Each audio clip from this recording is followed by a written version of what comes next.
नमस्कार बच्चों, Divyanshi online class में आपका बहुत बहुत स्वागत है। हम जीव विज्ञान में जैव प्रक्रम के बारे में कुछ क्वेश्चन देख चुके थे फर्स्ट पार्ट में। आज हम उसका सेकंड पार्ट लेके आए हैं, तो चलिए देखते हैं इसका सेकंड पार्ट का कुछ ऑब्जेक्टिव क्वेश्चंस। तो देखिए, हम हाइड्रा में क्या पाया जाता है, हाइड्रा में क्या पाया जाता है? मस्तिष्क, तंत्रिका, मुख या स्पर्शक, स्पर्शक टेंटिकल्स। यहाँ तक हम पढ़ चुके थे, तो यहीं से शुरुआत करते हैं, आपका रिवीजन भी हो जाएगा। और जो प्रीवियस वीडियो हम बताए हैं बायोलॉजी का, मतलब जीव विज्ञान का, जैव, उसमें जो चैप्टर जैव प्रक्रम पढ़ाए हैं, आप उसको एक बार और देख लीजिएगा और फिर इसको भी देख लीजिएगा। आपको अच्छा से ऑब्जेक्टिव कंप्लीट हो जाएगा। समझ रहे बात को आप? चलिए, तो क्वेश्चन बोल रहा है, क्वेश्चन कह रहा है कि हाइड्रा में क्या पाया जाता है? हाइड्रा में क्या पाया जाता है? तो देखिए,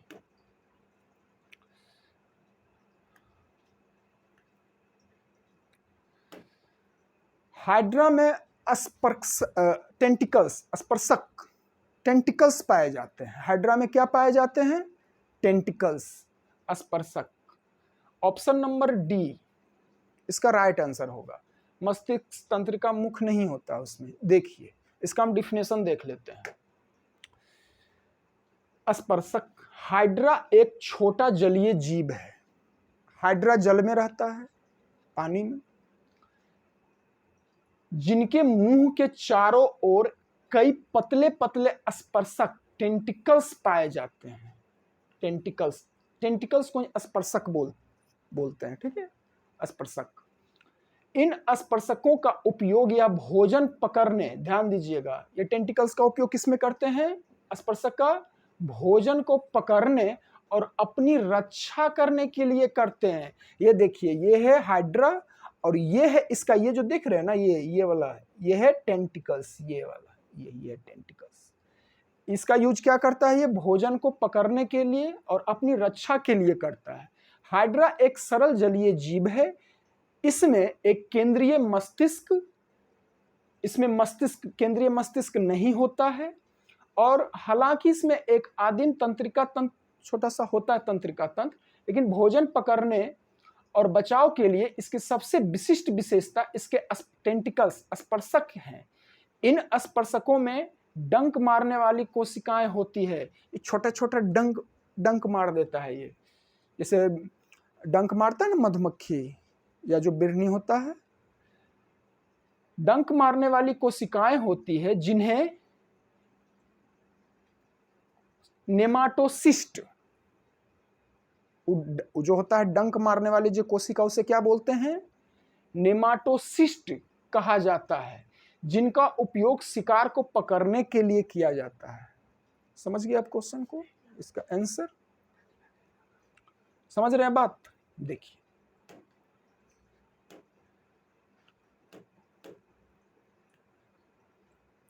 देखिए, तो हाइड्रा में स्पर्शक पाया जाता है। इस चीज को आप ध्यान रखिएगा, ठीक है। चलते हैं नेक्स्ट क्वेश्चन पे। ये है, देखिए, हाइड्रा का फिगर देख लीजिए आप अच्छे से। ये है हाइड्रा, ये इसका माउथ, ये है ये टेंटिकल्स, ये जो है ना, ये दिख रहा है ना, ये है टेंटिकल्स। आपको अच्छा से कॉन्सेप्ट समझ में आ गया होगा। हम फिगर भी दिखा दिए हाइड्रा का। ये हो गया, ये पौधा में, मतलब ये जो है ना, पौधा में होता, मतलब जल में पाया जाता है, पोखर में, तालाब में, कुआं में ये पाया जाता है, छोटा होता है। चलिए नेक्स्ट क्वेश्चन देखा जाए। नेक्स्ट क्वेश्चन कह रहा है, अमीबा में अधिकांश पोषण कैसा होता है? अमीबा के बारे में बताए थे, कुटपात विधि। आप इसका फर्स्ट पार्ट देखिएगा, उसमें हम बताए हैं। तो ये क्वेश्चन बोल रहा है कि अमीबा में अधिकांश पोषण कैसा होता है? ऑप्शन नंबर ए बोल रहा है शाकाहारी, ऑप्शन नंबर बी बोल रहा है अंतर्ग्रहण, सर्वाहारी या सपोषी। क्वेश्चन थोड़ा सा अटेम्प्ट लीजिएगा, आप आंसर सोचिएगा कि क्या ऑप्शन हो सकता है। तो अमीबा में अधिकांश पोषण अंतर्ग्रहण होता है। कैसा होता है बाबू रे? अंतर्ग्रहण। समझ गए बात को? चलिए देखते हैं, इसका डिफिनेशन समझ लेते हैं। देखिए, ये है अमीबा, हम कूटपाद विधि द्वारा बता दिए थे, ये चलता है, भोजन को पकड़ता है। अब देखिए, अमीबा एक विषमपोषी जीव है। यह अपने स्यूडोपोडिया, कूटपाद विधि, यह अपने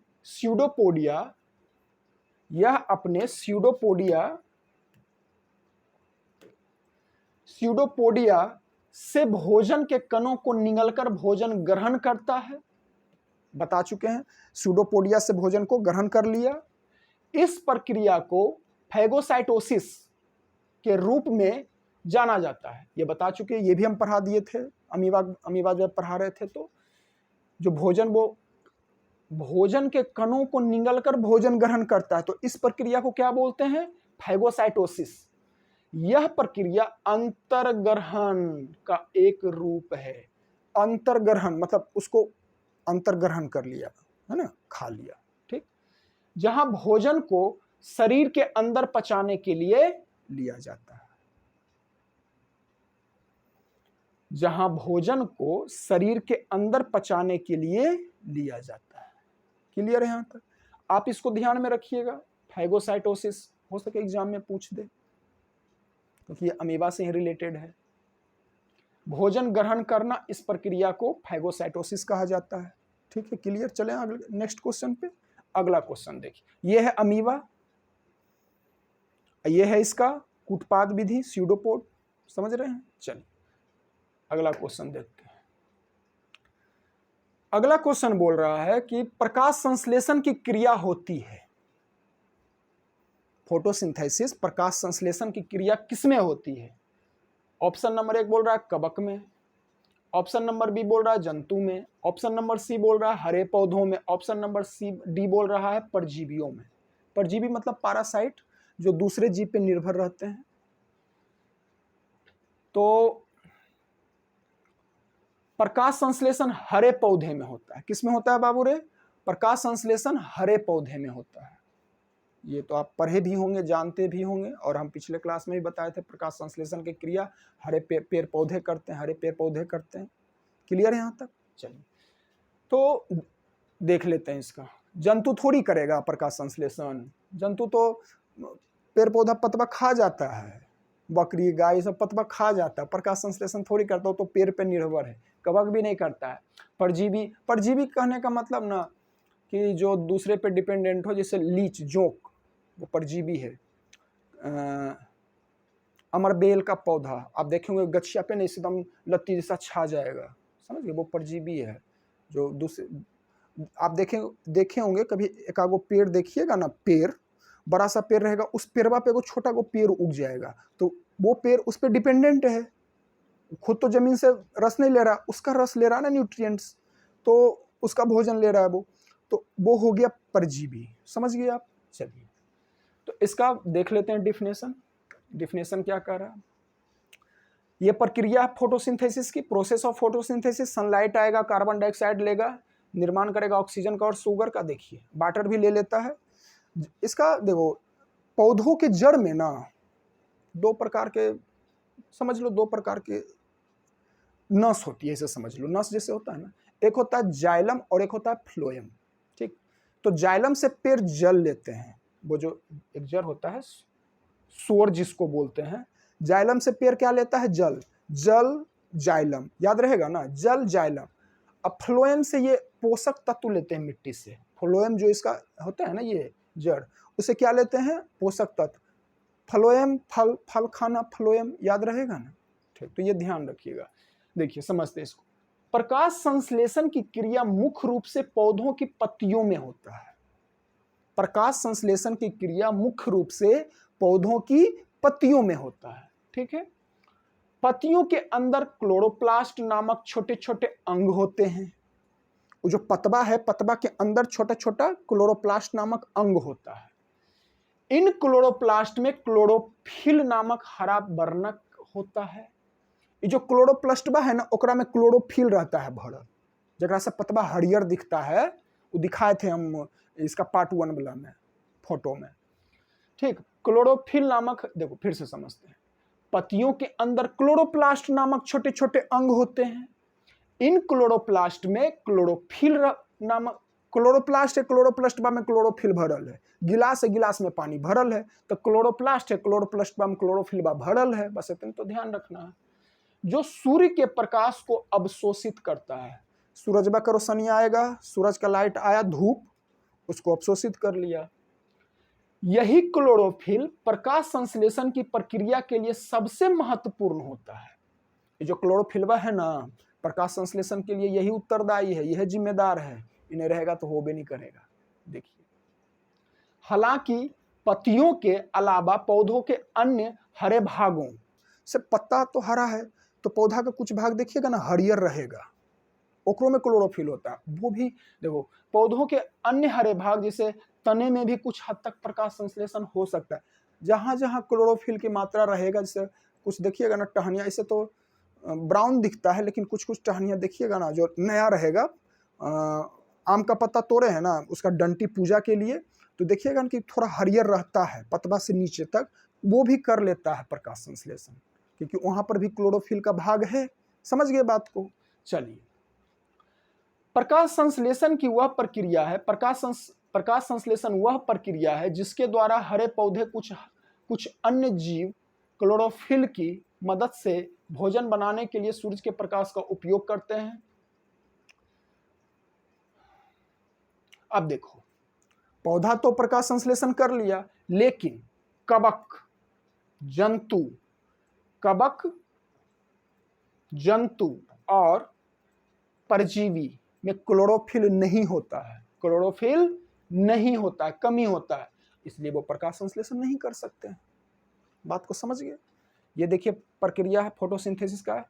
इस सूरजमुखी का पौधा आप देखे होंगे, सूरजमुखी का तेल होता है, निकलता है इसका बिच्चा से, एकदम बड़ा सुंदर, जिस खेत में लगल रहेगा ना बड़ा सुंदर दिखेगा।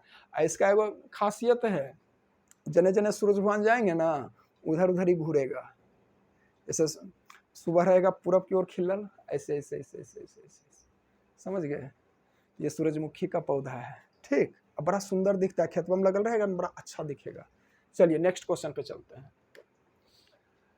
अगला क्वेश्चन, दांत के सबसे ऊपरी परत, ये जो दांत है हमारा टिथ, तो दांत के सबसे ऊपरी परत को क्या बोलते हैं? पढ़ाया हुआ क्वेश्चन है। दांत के सबसे ऊपरी परत को डेंटाइन बोलते हैं, इनामेल बोलते हैं, अस्थि बोलते हैं या क्राउन बोलते हैं। अस्थि तो हड्डी होता है ना, तो हड्डी का है बोलेंगे दांत को, तो इसको डेंटाइन भी नहीं बोलते, इसको एनामेल बोला जाता है। क्या बोला जाता है बाबू? दांत के सबसे ऊपरी परत को एनामेल बोला जाता है। दांत के सबसे ऊपरी परत को एनामेल बोलते हैं। इनामेल आई इंग्लिश में इनामेल, ठीक है। देखिए इसको समझ लेते हैं। देखिए, एनामेल मानव शरीर का सबसे कठोर पदार्थ है, बड़ी कड़ा चीज है, समझ, इस चीज को ध्यान रखना है। एनामेल मानव शरीर का सबसे कठोर पदार्थ है। ये जो दिख रहा है ना उजर का, देखिए दांत है, ये एक दांत का हम फोटो लिए हैं, शेप है, देखिए ये जो उजर का भाग दिख रहा है ना आपको, ये वाला, यही है इनामेल। बड़ी बढ़िया रहता है, बड़ी कठोर। और ये जो है ना इनामेल के निचवा में ये है डेंटाइन। वहाँ ऑप्शन में ए में दिया हुआ था ना डेंटाइन, देखिए ये हो गया इनामेल, ये हो गया डेंटाउन। क्राउन जो है ना, क्राउन माने मुकुट, नहीं लग रहा मुकुट जैसा, ऐसे दांत ये देखिएगा तो लगेगा ना मुकुट पहन ले, है ना। अब देखिए ये मसूरा गम्स हो जाता है, ये पल्प है, अंदर वाला भाग, ये सब चीजें हैं। तो जब हम और इसको गहराई से बताएंगे ना तब इसके बारे में बहुत अच्छा से बता देंगे। ये क्या होता है, ये हो गया रूट, हो गया है ना, root and opening, root canal है ये बोन हड्डी में होता है ना, ये पल्प हो गया, ठीक है। तो इनामेल देख लीजिए आप, ये वाला भाग जो है ना ये इनामेल है, ठीक। और बहुत कड़ा होता है, यह दांत की सबसे बाहरी परत है, सबसे ऊपर में होता है इनामेल। अगर एकरा में खोदर हो गया तो बड़ी दर्द करेगा, एकदम दतिया ना दर्द करता है, समझ गया ना। एकदम दिमाग देखिए ना, ये जो नस कहाँ से जुड़ा हुआ है, ये देखिए ये सब भेन जो है, दर्द नहीं करेगा, न्याज झंझना जाता है। जो इसके नीचे नरम डेंटाइन कैसा है बाबू? नरम मुलायम है। और गूदे पल्प, मसूरा मांस रहेगा ना अंदर, पल्प। आई यहाँ पे ये जो गूदा है, ये वाला भाग दिख रहा है ना, गूदे की रक्षा करती है। डेंटाइन इनामेल के नीचे की परत है। एनामेल के नीचे डेंटाइन, एनामेलवा के नीचे डेंटाइनमा, डेंटाइन, डेंटाइन से डेंटिस्ट, डेंटिस्ट मतलब दांत का डॉक्टर, डेंटिस्ट मतलब दांत का डॉक्टर। और क्राउन दांत का दृश्यमान हिस्सा है। क्राउनमा दिखता है ना दंतवा का, चौवा का, ऐसे देखिएगा ये वाला क्राउन मुकुट जैसा दिखता है ना दंतिया। क्लियर यहां तक? अच्छा समझ गए आप? चलिए, दांत की सबसे ऊपरी परत इनामेल, इनामेल मानव शरीर का सबसे कठोर पदार्थ है, ये भी ध्यान रखना है। समझ गए? ये ऊपरी परत इनामेल, डेंटाइन, ये गम्स, गम्स मसूरा को बोलते हैं। पल्प हो गया, समझ गए? चले नेक्स्ट क्वेश्चन पे, चलिए देखते हैं अगला क्वेश्चन। अगला क्वेश्चन बोल रहा है मानव आहार नाल का सबसे लंबा भाग है। हमारा जो डाइजेस्टिव सिस्टम है, पाचन तंत्र, हमारा जो डाइजेस्टिव सिस्टम है, पाचन तंत्र, उसका सबसे बड़ा भाग क्या है? जैसे मुख से शुरू होता है डाइजेस्टिव सिस्टम, ये सब पढ़ाएंगे आपको। डाइजेस्टिव सिस्टम, रेस्पिरेशन, श्वसन तंत्र, है ना, सब कुछ बताएंगे बायोलॉजी में। एक एक चीज अच्छा समझ में आएगा आपको। तो डाइजेस्टिव सिस्टम में, आहार नाल में, मतलब डाइजेस्टिव सिस्टम में क्या होता है ना, तो देखिए सबसे लंबा भाग तो मुख से शुरू होता है, फिर यहाँ से एक भेन जाता है, फिर यकृत, लीवर वगैरह, छोटी आंत, बड़ी आंत, ये सब हो जाता है ना, अमाशय, गॉल ब्लेडर, सब वगैरह वगैरह सब रहता है ना। चलिए तो देखिए, तो इसका सबसे बड़ा भाग क्या है? अमाशय बड़ा है, या फिर छोटी आंत बड़ा है, या फिर ग्रास नली, ग्रास नली बोलते हैं कंठवा से लेके जो यहाँ तक आया है ना लिबरवा में, ग्रास नली है, या बड़ी आंत, बड़ी आंत होता है पेट में। चलिए, तो मानव आहार नाल में, आहार नाल, ह्यूमन एलिमेंट्री कैनाल, आहार नाल में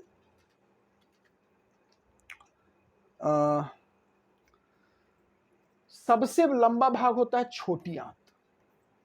डाइजेस्टिव सिस्टम में, डाइजेस्टिव सिस्टम में सबसे लंबा भाग होता है छोटी आंत का।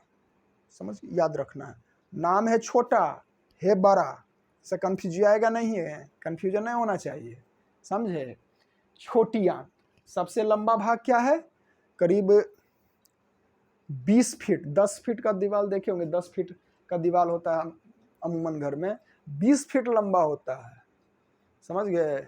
समझ जाइए, 2 मंजिला इमारत इतना लंबा होता है, और पेटवा में ऐसे ऐसे ऐसे करके सरिया बोले। सोचिए भगवान कितना सुंदर पेट, मतलब कितना अच्छा से बनाया है। 20 फीट इतना लंबा, छोटी आंत 20 फीट इतना लंबा होता है, और पेट में अच्छा से एकदम समेटे रहता है। ऐसे ऐसे दिखाते हैं आपको, अभी मजा आएगा इसमें।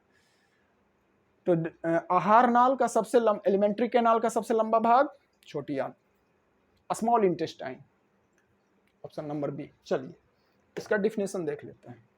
हाँ देखिए, ये जो ऐसे घुरमुराल घुरमुराल है ना, जिलेबिया ऐसा, ऐसे ऐसे ये वाला भाग, ये भाग दिख रहे हैं, ये ऐसे है, ऐसे है, ऐसे है, फिर ऐसे, फिर ऐसे, फिर ऐसे, ऐसे ऐसे, ये जहाँ हम घुरा रहे थे, यही है स्मॉल इंटेस्टाइन।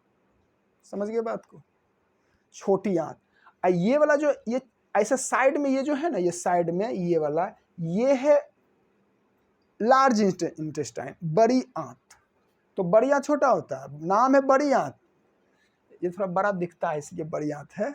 देखिए, छोटी आंत पाचन तंत्र का सबसे लंबा खंड है, जो एक वयस्क में, मतलब वयस्क मतलब 18 साल से ऊपर, जो एक वयस्क में लगभग 6 मीटर, यानी कि 20 फीट लंबा होता है। 6 मीटर 20 फीट लंबा, बताया ना आपको। इसका नाम जो इसके व्यास को संदर्भित करता है के बावजूद यह बड़ी आंत की तुलना में काफी लंबा होता है। यहाँ पे जो बताया ना, ये छोटी आंत बड़ी आंतवा के बीच में रहता है, बड़ी बड़का होता है, 20 फीट लंबा होता है। यहाँ तक क्लियर समझ गए आप? ये है डाइजेस्टिव सिस्टम हमारा। ये हो गया माउथ, टीथ, एपिग्लोटिक्स हो गया, स्लैबरी ग्लैंड, मतलब जिससे हम लार जब देखते हैं ना, कुछ फोक्चा या इमली के बारे में सुनिएगा या देखिएगा तो मुंह में पानी आ जाता है। गुपचुप, फोक्चा को गुपचुप बोलते हैं ना, तो पानी मुंह में, या कोई अच्छा टेस्टी खाना देखिएगा ना, उसमें मुंह में पानी आ जाता है, तो बोल, ये होता है ना स्लैबरी ग्लैंड। लार ग्रंथियाँ होते हैं, 2 नीचे 1 ऊपर होता है। ये हो गया स्लेवरी ग्लैंड। फिरिंग्स हो जाता है, फिर एसोफेगस, यही है एसोफेगस, यहाँ से यहाँ तक आ जाता है। ये हो गया लीवर, ये हो गया स्टोमक, समझ गए, पैंक्रियाज हो गया, सब बताएंगे आपको एक एक चीज बढ़िया से। तो अभी आप जो जिसके बारे में पढ़ रहे हैं सिर्फ उसी के बारे में भी देख लेते हैं ना। तो अभी हम पढ़ रहे थे छोटी आंत के बारे में, तो आपको बता दिए छोटी आंत। अब जिसके बारे में आएगा उसके बारे में आपको बता दिया जाएगा, तो आपको अच्छा समझ में आ जाएगा। ठीक है, अभी मान लीजिए पढ़ा रहे हैं छोटी आंत, बता देंगे इसके बारे में, थोड़ा कंफ्यूजन हो जाएगा। तो जिस टॉपिक पे हम उसी टॉपिक को दिखाते हुए चलेंगे आपको। ठीक है, तो आप नहीं भूतलाइएगा, आपको एकदम हमेशा याद रहेगा माइंड में कि छोटी आंत कहाँ था, बड़ी आंत कहाँ था। ये वाला है बड़ी आंत, लार्ज इंटेस्टाइन, लार्ज मैंने बड़ा, इंटेस्टाइन मैंने आंत, और ये हो गया छोटी आंत।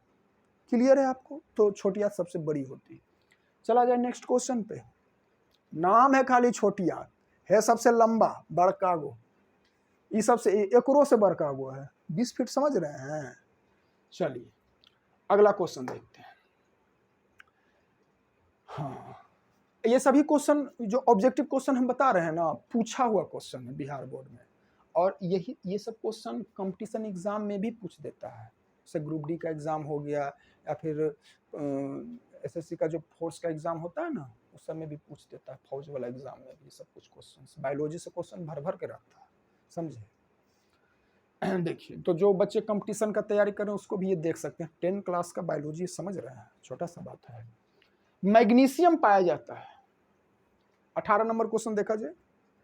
क्वेश्चन बोल रहा है कि मैग्नीशियम पाया जाता है, किस में पाया जाता है मैग्नीशियम? क्लोरोफिल में,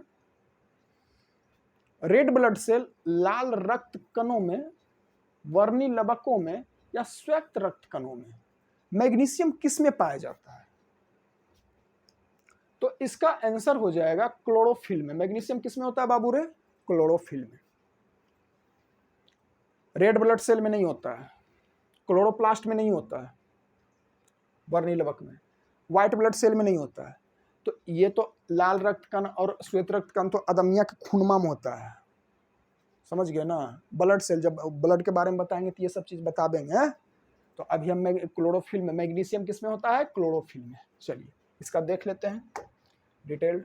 देखिए ये मैग्नीशियम है ना, सॉरी ये है क्लोरोफिल, क्लोरोफिल है, क्लोरोफिल है ना, ऑप्शन लगा, ठीक है। हाँ, क्लोरोफिल में देखिए,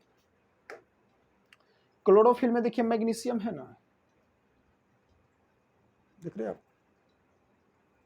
ये हो गया क्लोरोप्लास्ट, क्लोरोप्लास्ट में क्लोरोफिलवा रहता है, उसमें मैग्नीशियम रहता है। क्लोरोफिलवा में क्या होता है बाबू? मैग्नीशियम, ध्यान रखना। इसको, इस स्ट्रक्चर को आप देख लीजिए, मैग्नीशियम दिख रहा है ना। ये सभी के बारे में हम केमिस्ट्री जब पढ़ाएंगे तो उसमें भी बताएंगे, ठीक है, और आगे भी बताएंगे। तो इसको अभी फिलहाल इतना देखिए ना आप, जितना याद हो सके। ज़्यादा बता देंगे तो वो भी दिक्कत है। तो ये मैग्नीशियम, ये है हमारा ब्लड। ब्लड में लोहा होता है, Fe, फेरस, लोहा, ठीक है। अब देखिए मैग्नीशियम क्लोरोफिल अणु में एक केंद्रीय परमाणु है। मैग्नीशियम क्लोरोफिल अणु में एक केंद्रीय परमाणु है जो प्रकाश संश्लेषण के लिए आवश्यक है। मैग्नीशियम आवश्यक है प्रकाश संश्लेषण के लिए। क्लोरोफिलवा में मैग्नीशियम रहता है, ठीक है, और हीमोग्लोबिनमा में लोहा रहता है। इसीलिए बोलते हैं ना, आयरन का गोली खाने के लिए या पालक उलक खाने के लिए उसमें आयरन पाया जाता है, देख रहे हो आप, ठीक। चलिए, तो मैग्नीशियम क्लोरोफिल अणु में एक केंद्रीय परमाणु है जो प्रकाश संश्लेषण के लिए आवश्यक है। लाल रक्त कोशिका, रेड ब्लड सेल में हीमोग्लोबिन में, हीमोग्लोबिन के कारण ब्लड में लाल दिखता है, में लोहा होता है, Fe। मैग्नीशियम नहीं, ध्यान रखना आपको, ठीक है। क्वेश्चन क्लियर हो गया आपको, समझ में आ गया होगा बात। डिटेल्ड ऑप्शन थोड़ी टिक लगवा रहे हैं, एकदम डिटेल में बता रहे हैं आपको, समझ में आई बात। चलिए चला जाए नेक्स्ट क्वेश्चन। देखिए नेक्स्ट क्वेश्चन क्या कर रहा है, स्वपोषी, स्वपोषी ऑटोट्रॉपिक, स्वपोषी को आप क्या बोलते हैं? स्वपोषी पोषण, ऑटोट्रॉपिक न्यूट्रिशन। स्वपोषण, स्वपोषी पोषण के लिए आवश्यक है पर्णहरित, पर्णहरित को इंग्लिश में क्लोरोफिलवे को पर्णहरित बोलते हैं, पर्णहरितवा को क्या बोलते हैं? क्लोरोफिल, ध्यान रखिएगा, भूतलाइएगा नहीं। तो कहते हैं हिंदी में लिख देगा क्लोरोफिल, कहीं जगह इंग्लिश में रहेगा पर्णहरित, ध्यान में रखिएगा। सूर्य का प्रकाश, कार्बन डाइऑक्साइड, इनमें से सभी। प्रकाश संश्लेषण के लिए क्या क्या चाहिए? पौधे स्वपोषी होते हैं, अपना खाना खुद बनाते हैं, तो प्रकाश संश्लेषण के लिए क्या चाहिए? तीनों चीज चाहिए। क्लोरोफिलवा होना चाहिए पतवा में, सूरज का प्रकाश भी होना चाहिए, और कार्बन डाइऑक्साइड भी होना चाहिए। इसका ऑप्शन क्या हो जाएगा? Option number D is right answer. इनमें से सभी ये तीनों चाहिए स्वपोषण पोषी के लिए। समझ गए बात को? चलिए एक्सप्लेनेशन देख लेते हैं। फोटोसिंथेसिस की प्रक्रिया हो रहा है, सनलाइट चाहिए, कार्बन डाइऑक्साइड चाहिए, और पतवा में क्लोरोफिल है, ये है, तीनों चीज देख लिए। देखिए स्वपोषी पोषण विशेष रूप से प्रकाश संश्लेषण के लिए सभी तीनों घटकों की आवश्यकता होती है। प्रकाश ऊर्जा को अवशोषित करने के लिए क्लोरोफिल, प्रकाश ऊर्जा को अवशोषित करने के लिए, प्रकाश ऊर्जा को अवशोषित करने के लिए क्लोरोफिल चाहिए ही चाहिए, ठीक है। ऊर्जा स्रोत के रूप में सूर्य का प्रकाश चाहिए, और ग्लूकोज बनाने के लिए कार्बन स्रोत के रूप में कार्बन डाइऑक्साइड की जरूरत है। समझ गए बात को? एकदम डिटेल्ड एक्सप्लेनेशन करवा रहे हैं कि आपको परेशानी हो ही ना। ये थोड़ा सा लिख लिया करिए कॉपी में, और अच्छा से याद हो जाएगा। बहुत मेहनत करके ये डिटेल लाते हैं आपके लिए, ठीक है। चलिए चला जाए नेक्स्ट क्वेश्चन पे। देखिए बहुत ही प्यारा क्वेश्चन, बहुत ही अच्छा क्वेश्चन है, बहुत जगह पूछा गया एग्जाम में। न्यूक्लियस, बोलोगे सर जी न्यूक्लियस क्या होता है? कोशिका पढ़े हैं ना? कोशिका, मानव कोशिका या प्लांट कोशिका या एनिमल कोशिका, मानव भी एनिमल में ही आ जाता है उसका कोशिका। कोशिका के अंदर होता है न्यूक्लियस, समझे? दिखा दे न्यूक्लियस, चलिए देख लीजिए न्यूक्लियस। सेल, सेल, देखिए हम आपको न्यूक्लियस दिखा रहे हैं ना, ये हमारा सेल है बाबू। कौन सा पिक्चर ले लें जो आपको अच्छा से दिख जाए? ये वाला ले लेते हैं, ठीक है।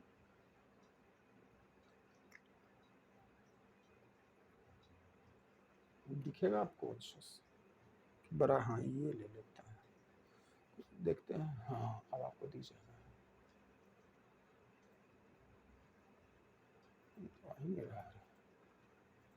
देखिए आगे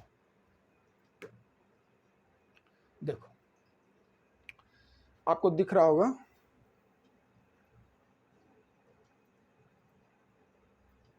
इसको हम थोड़ा छोटा कर देते हैं, ठीक है,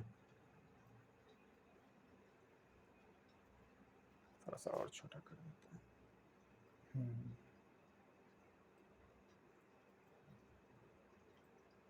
अब दिख रहा होगा अच्छे से आपको। देखिए ये सेल है, आप पढ़े होंगे इसके बारे में, समझ रहे हो आप? क्या बाबू रे? सेल, कोशिका, 9 क्लास में पढ़े होगे शायद, 9 क्लास में अच्छा से पढ़ना है।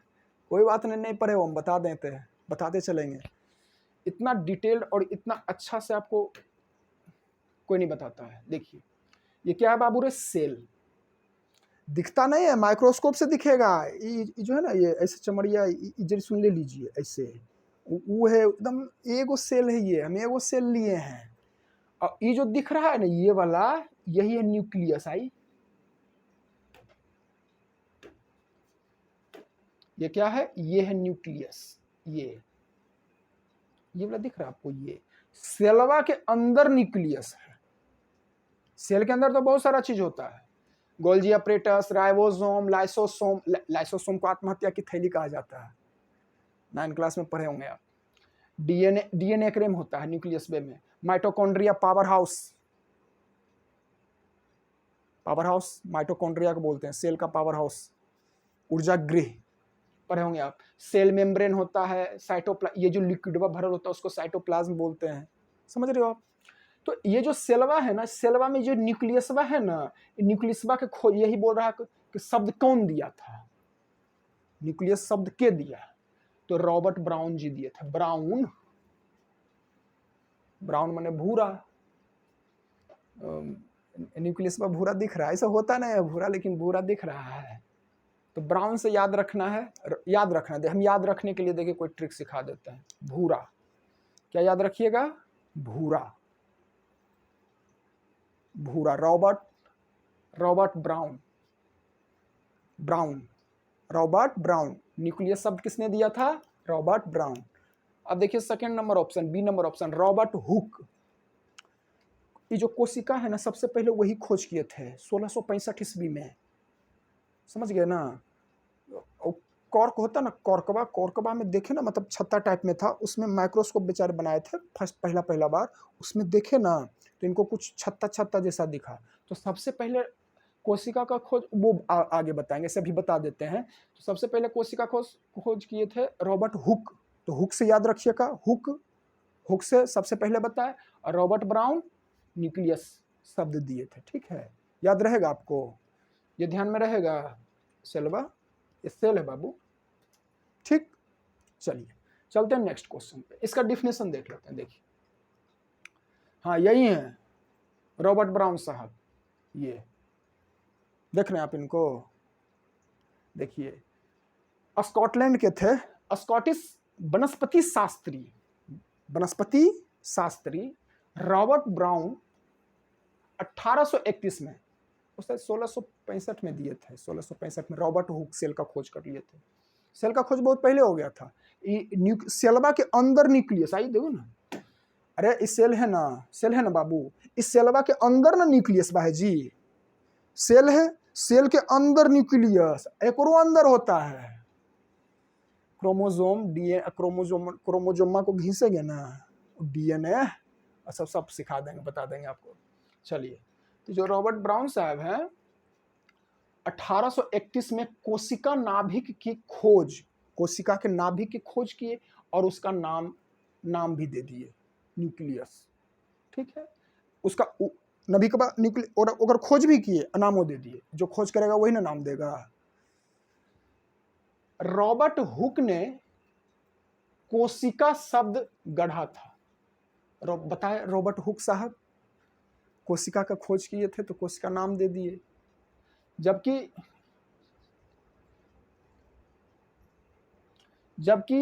बिरचौ, ये थोड़ा सा हमको रह देते हैं, इसको छोड़ देते हैं, लग रहा कुछ गड़बड़ जैसा। बस याद रखिए, दो चीज याद रखिए, रॉबर्ट ब्राउन साहब, यही है रॉबर्ट ब्राउन जी, 1831 में सेल के अंदर, कोशिका के अंदर न्यूक्लियस केंद्रक का खोज कर लिए, नाम भी दे दिए। और सेल का पहली बार खोज कौन की? ऐसे तो सेल के बारे में बहुत सारी चीज पढ़नी थी, 9 क्लास में ही पढ़ना था आपको, लेकिन यहाँ भी कुछ हम चीज लगभग बता देंगे, सब पूरा बता देंगे। तो सेल का खोज कौन किए? हुक याद रहेगा, हुक कैसे होता है ना, रॉबर्ट हुक, भूतलाना नहीं है, रॉबर्ट हुक है, रॉबर्ट ब्राउन भी है। तो ब्राउन माने भूरा, तो भूरा से याद रखिएगा न्यूक्लियस। हुक बजा के, ऐसे हुक बजा देंगे हाथों में, ऐसे करके घींच देंगे तो नहीं चमड़िया छिछला जाएगा, तो ऐसे हुक से नहीं खखोर देंगे केकरो, तो हुक से याद रखिएगा, ठीक है। सेल के खोज किए जो हुक हो जाएंगे, ठीक, यहां तक क्लियर है। चलिए चला जाए नेक्स्ट क्वेश्चन। अगला क्वेश्चन बोल रहा है कि पौधों में भोजन किस रूप में जमा होता है? पौधों में भोजन, पेड़ पौधा फोटोसिंथेसिस किया तो भोजन बनाएगा ना, तो भोजनमा को जमा करेगा ना। हम लोग खाना बनाते हैं ना किचन में, मतलब घर में खाना बनता है ना किचन में, तो खाना सब एक बार खत्म हो जाता है, कि रखल रहता है ना बनने के बाद।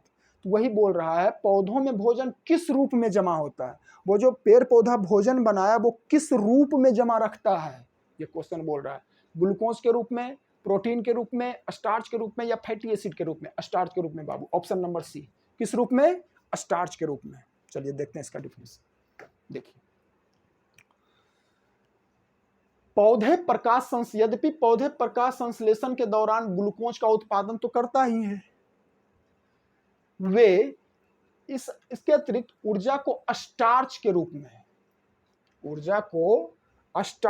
में जमा करता है। पौधे भोजन के रूप में, पौधे भोजन किस रूप में, भोजनमा को किस फॉर्मेशन में जमा रखता है, स्टार्च के रूप में, स्टार्च, याद रखिएगा, ठीक है। ऊर्जा को स्टार्च के रूप में संग्रहित करते हैं, जो एक जटिल कार्बोहाइड्रेट है, इस जिसे बाद में उपयोग के लिए रखा जाता है। समझ गए बात को, ठीक। देखिए, स्टार्च के रूप में रख लिया भोजन को, समझ गए बात को। चलिए, क्वेश्चन क्लियर हो गया वो आपको। चलते हैं नेक्स्ट क्वेश्चन पे। देखिए, पौधों और पशुओं के कोशिकाओं का वैज्ञानिक अध्ययन कहलाता है। अभी कोशिका जो दिखाए थे वो एनिमल सेल था, पौधा का सेल अलग होता है। एनिमल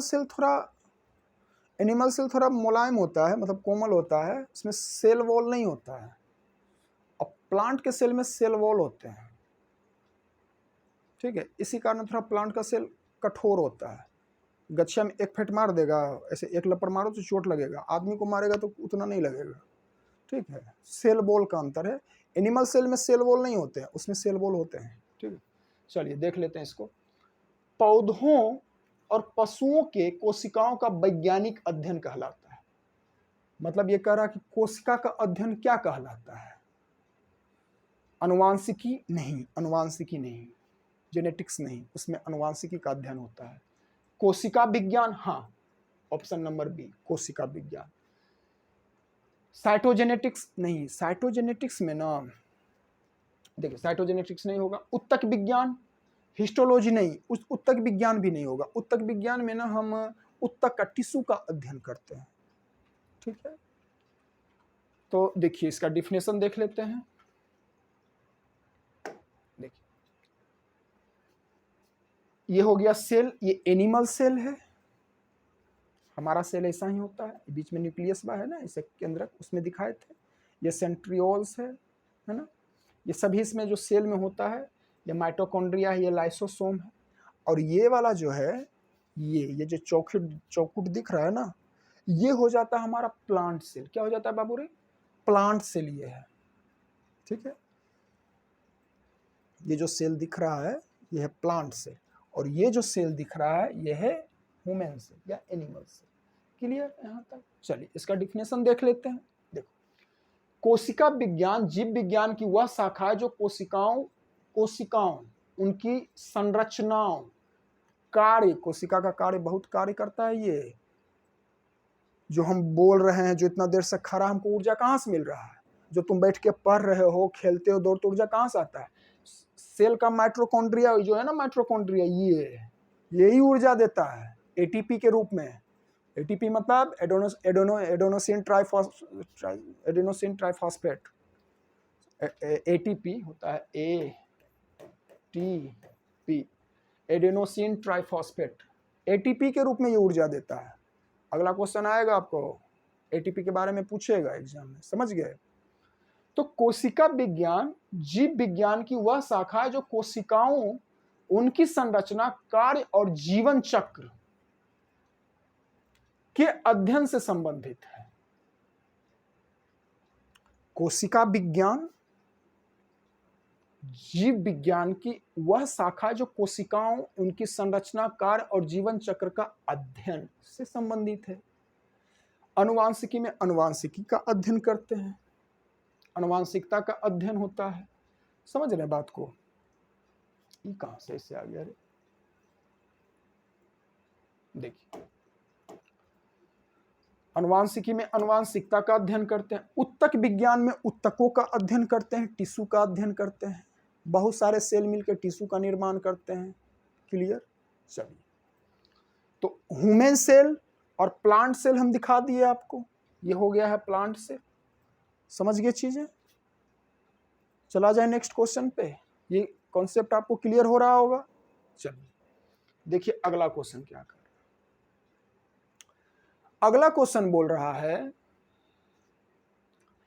बहुत ही इंपॉर्टेंट क्वेश्चन है, ध्यान से देखिएगा। निम्नलिखित में से कौन ट्रिप्सिन एंजाइम, ध्यान रखना आपको, ट्रिप्सिन एंजाइम क्या है बाबू रे? ट्रिप्सिन एंजाइम का कार्य है।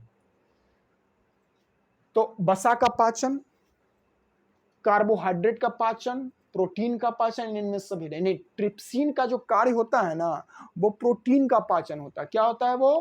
प्रोटीन का पाचन। क्या होता है बाबू रे ट्रिप्सिन का कार्य? प्रोटीन का पाचन। ट्रिप्सिन एंजाइम का क्या कार्य है? प्रोटीन को पचाना, प्रोटीन को ब्रेक डाउन करना, तोड़ना, है ना। ट्रिप्सिन एंजाइम का क्या कार्य है? प्रोटीन का पाचन करना। क्लियर? चलिए इसके बारे में समझ लेते हैं। देखो, ट्रिप्सिन एक एंजाइम है जो पाचन तंत्र में प्रोटीन को तोड़ने का काम करता है।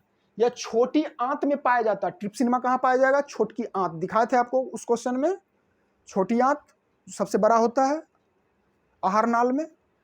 यह छोटी आंत में पाया जाता है और प्रोटीन को पेप्टाइड्स और अमीनो एसिड में तोड़ता है, जो शरीर के लिए आवश्यक पोषक तत्व है। शरीर वृद्धि के लिए हमको प्रोटीन चाहिए ही चाहिए। बच्चे को भी प्रोटीन चाहिए, इसे हम बॉडी बिल्डिंग फूड्स बोलते हैं। वो सब जो लड़का लोग जिम करेगा ना, वो प्रोटीन पीता है, डिब्बा में आता है प्रोटीन। अब बॉडी जब प्रोटीन पिएगा, जिम करेगा ना, तो उसका बॉडी एकदम पूरा तगड़ा हो जाता है। तो प्रोटीन को कौन पचाता है? Trypsin enzyme. कौन पचाता है? ट्रिप्सिन एंजाइम है ना। यहाँ पे ट्रिप्सिन एंजाइम ही प्रोटीन को ब्रेक डाउन करता है और प्रोटीन से बॉडी अच्छा बन जाता है। समझ गए? तो ज़्यादा प्रोटीन भी शरीर के लिए ठीक नहीं, बहुत ज़्यादा एक्सेस मात्रा में कोई चीज़ ठीक नहीं है। ठीक, हाँ मात्रा में ठीक है। अब कोई बॉडी बड़ा भयानक सुंदर बॉडी बना लेता है, प्रोटीन खाता है, डब्बा में आता है प्रोटीन। चलिए, ट्रिप्सिन एक प्रोटीज एंजाइम है जो अग्नाशय में उत्पन्न होता है। ट्रिप्सिन के बारे में भी समझ लेते हैं।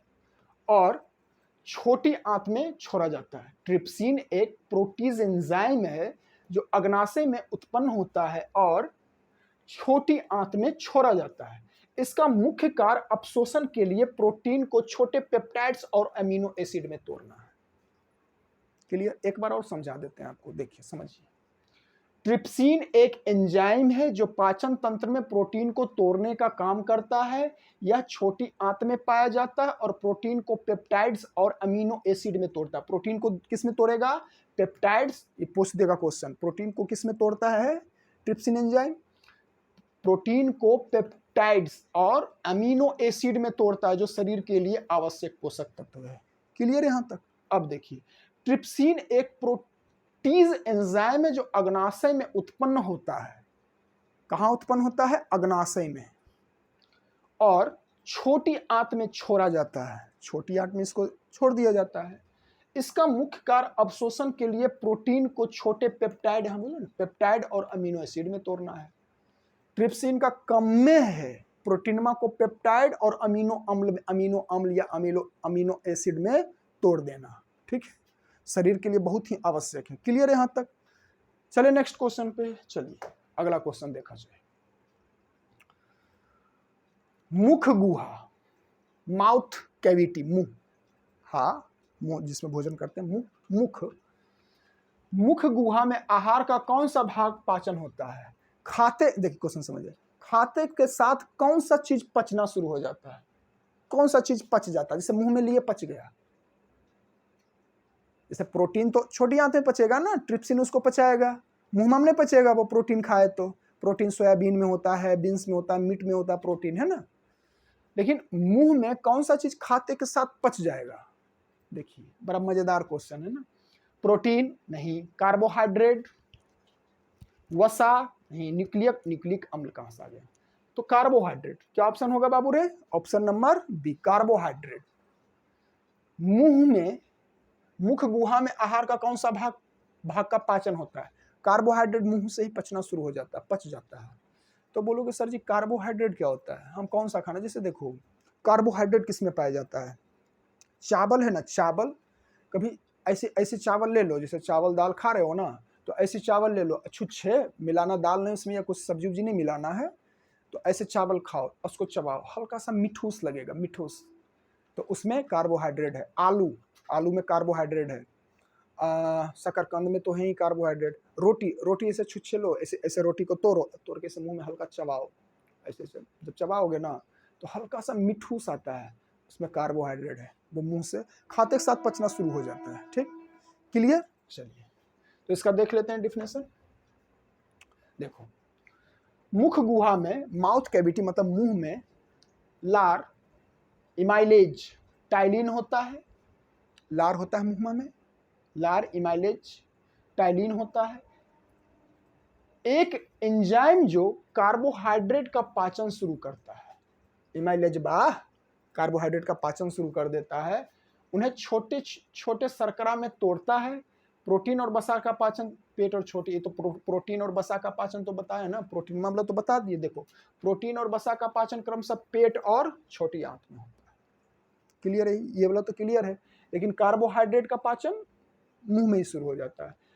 लार होता है, लार इमाइलेज जिसे हम टाइलिन बोलते हैं, होता है एक एंजाइम जो कार्बोहाइड्रेट का पाचन शुरू कर देता है मुंह में। ठीक, मुंह में लार बनता है, कार्बोहाइड्रेट का पाचन शुरू हो जाएगा, टाइलिन होता है उसमें, एमाइलेज। क्लियर? क्वेश्चन अच्छा समझ के देखिए, फिगर थोड़ा देख लेते हैं।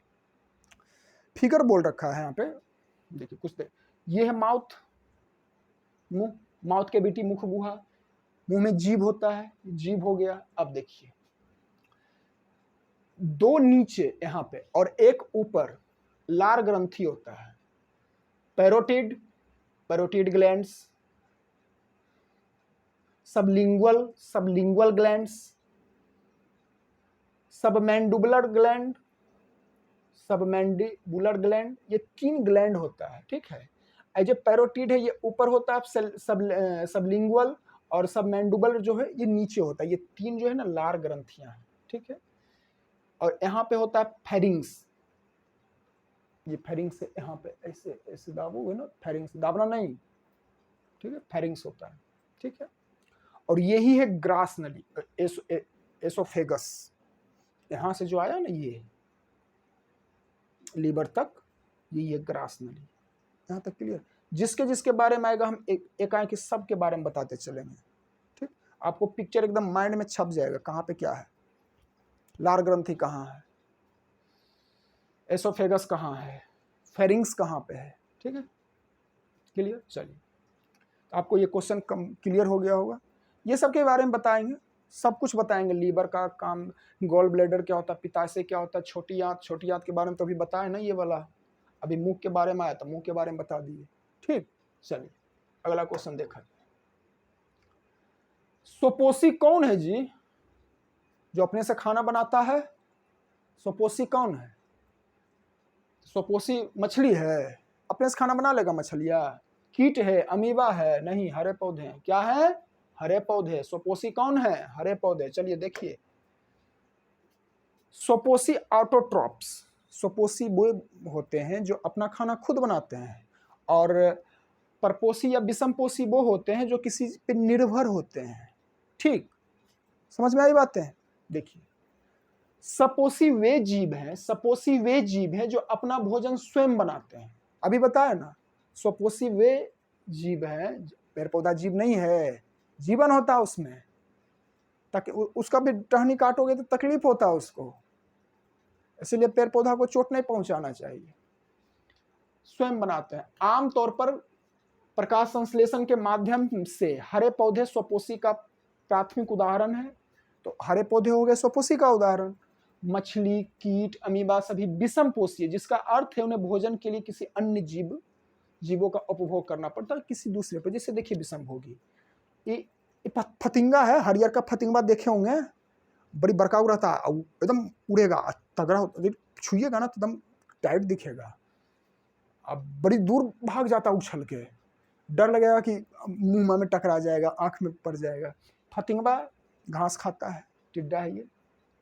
फतिंगा क्या खाता है? मेढक, बेंग, इसको खाता है। तो ये इस पे निर्भर, ये इस पे निर्भर है। अब बेंग को कौन खाता है? स्नेक्स, सांप, इसको खा जाएगा। सांप को कौन खाएगा? बाज। ठीक है, अब बाज मरेगा तो ये सब जो है ना, कवक वगैरह, ये इसको खा जाते हैं। समझ गए?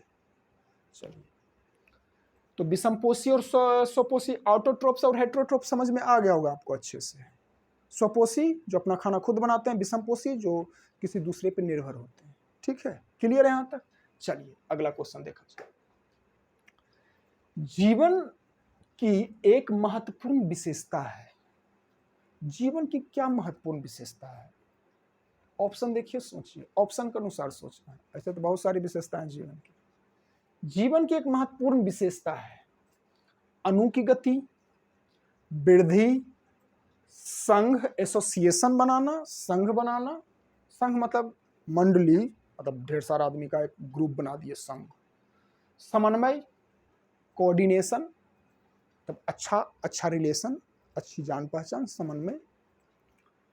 तो ये सब तो होता है, लेकिन महत्वपूर्ण विशेषता बोल रहा, जीवन की एक महत्वपूर्ण विशेषता है। सभी चीज होता है जीवन में, लेकिन महत्वपूर्ण क्या होता है? वृद्धि। क्या है? वृद्धि, growth. Important characteristics of life is growth. चलिए इसका डिफिनेशन देख लिया जाए। डिफिनेशन देखिएगा, यद्यपि सभी विकल्प सजीवों से संबंधित हैं, लेकिन वृद्धि जीवन की एक मौलिक और सार्वभौमिक विशेषता है। अगर आप वृद्धि नहीं करिएगा, अपना नॉलेज नहीं बढ़ाइएगा, पढ़ के ज्ञान नहीं बढ़ाइएगा, तो कैसे काम चलेगा? बोर्ड एग्जाम में क्या होगा? शरीर वृद्धि नहीं करेगा तो क्या हो जाएगा? दिक्कत होगा ना। समझ रहे? तो वृद्धि महत्वपूर्ण चीज है। सभी जीवित चीजें आकार और या कोशिकाओं की संख्या में वृद्धि करती है। आणविक गति और समन्वय भी महत्वपूर्ण है, लेकिन वृद्धि एक प्रमुख परिभाषित विशेषता है जो सजीवों को निर्जीव पदार्थों से अलग करता है। निर्जीव पदार्थ बढ़ेगा जी? नहीं ना। निर्जीव मतलब जिसमें जो खाना नहीं खाता, जो सांस नहीं लेता है, निर्जीव। असजीव जो खाना खाता है, सांस लेता है, तो वृद्धि करता है ना। समझ गए? क्लियर हो गया क्वेश्चन? चलिए अगला क्वेश्चन देखते हैं। अगला क्वेश्चन क्या कह रहा? अगला क्वेश्चन कह रहा स्वपोषी पोषण होता है। स्वपोषी पोषण किस में होता है? पेड़ में तो होता है, बता दिए थे। और कोई ऑप्शन दिख रहा है आपको? कवक में होता है, कुछ प्रोटिस्टा और प्रोकैरियोटिक्स में। देखो, प्रोकैरियोटिक और यूकैरियोटिक, इसके बारे में हम अलग से आपको बता देंगे, ठीक है? उसका एक सेशन ही रहेगा, प्रोकैरियोटिक क्या होते हैं, यूकैरियोटिक क्या होते हैं, ठीक? तो स्वपोषी जो है, जैसे प्रोकैरियोटिक होता है ना कि पुराना सेल, मतलब जिसमें सिंगल सेल होता है ना, वो प्रोकैरियोटिक। यूकैरियोटिक नया सेल, मतलब जिसमें जिस में बहुत ज़्यादा कोशिका हो, वो यूकैरियोटिक में आ जाता है। प्रोकैरियोटिक में आ जाता है, इसमें मतलब छोटे छोटे जीव होते हैं प्रोकैरियोटिक में, है ना। इसके बारे में और डिटेल बताएंगे आपको। प्रोटिस्टा और प्रोकैरियोटिक्स में हाँ कुछ चीज होता है, स्वपोषण होता है प्रोकैरियोटिक्स और प्रोटिस्टा में भी। ध्यान रखना आपको, प्रोटिस्टा और प्रोकैरियोटिक्स में भी और पौधों में भी होता है। और प्रोटिस्टा और प्रोकैरियोटिक, ऑप्शन सी, मतलब ए और सी दोनों। ऑप्शन नंबर डी इसका सही आंसर होगा। और अगर ऐसा ही क्वेश्चन आ जाए तो ये दोनों नहीं लगा दीजिएगा, यहाँ दिया हुआ है देखिए, आपको लगाना है। ऑप्शन नंबर डी दिया है ना, ए भी सही है, सी भी सही है, तो यहाँ पे टिक लगाइएगा, इसको रंगना है। वो दोनों नहीं रंगिएगा, एक ही रंगना होता है, एक ही गोला। दो गोला रंगिएगा तो क्वेश्चन गलत अथी हो जाएगा ना, उसका नंबर नहीं देगा। तो एक डी दिया हुआ ना, ए और सी में। चलिए देखिए इसका देख लेते हैं डिफिनेशन। इसका डिफिनेशन क्या दे रखा है, देखिए। स्वपोषी पोषण केवल पौधों तक ही सीमित नहीं है। सिर्फ पौधे नहीं स्वपोषी हैं, और भी जीव हैं कुछ जो हमको दिखाई नहीं देते। या कुछ प्रोटिस्टों जैसे शैवाल, कुछ शैवाल, प्रोटिस्टा शैवाल होता है। और प्रोकैरियोटिक्स जैसे साइनोबैक्टीरिया और कुछ अन्य बैक्टीरिया में भी होते हैं। ये देखो, ये प्रोकैरियोटिक सेल है, ठीक है, जो प्रकाश संश्लेषण या रसायन संश्लेषण करने में सक्षम होते हैं। कवक विषमपोषी है, कवक दूसरे पर निर्भर है, ठीक है। तो आपको ये क्लास बहुत ही अच्छा, मैं होप आपको ये समझ में आ गया होगा। बहुत ही डिटेल तरीका से हम बताए हैं, आपका कॉन्सेप्ट क्लियर हो गया होगा, अच्छा लगा होगा ये क्लास आपको। मतलब बेहतरीन ढंग से हम समझाने का कोशिश किए। अगर आपको कुछ लगे तो आप कमेंट सेक्शन में बताइएगा। तो मिलते हैं अगले क्लास में, तब तक के लिए जय हिंद।